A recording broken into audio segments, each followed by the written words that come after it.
Mitala karon og pagsaka sa COVID-19 cases ang Cagayan de Oro City, butang nga gikabalak-an na sa lokal nga kagamhanan. Atong sayro ng detalye niini sa live report ni Cyril Chavez. Cyril.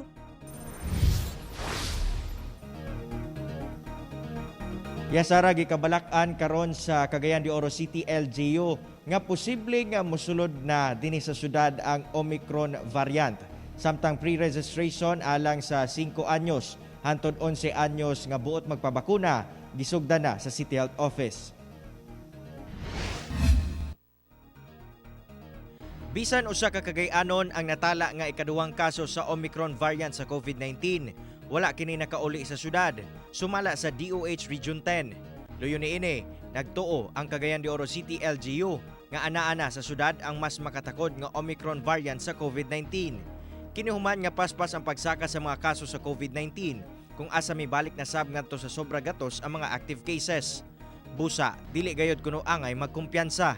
Para masabtan sa katawhan labi na karon nga kuan namang gyud, no? I think we should already assume to be conservative nga naa na ang Omicron sa ato, no?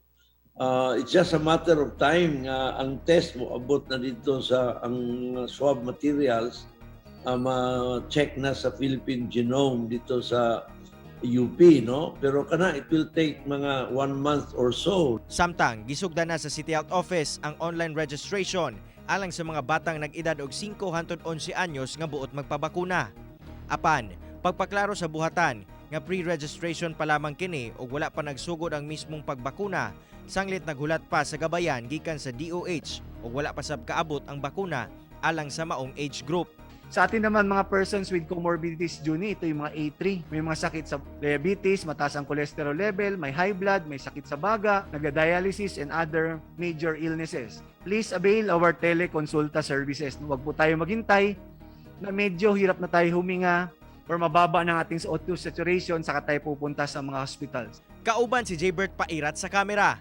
Ako, si Cyril Chavez para sa One Mindanao.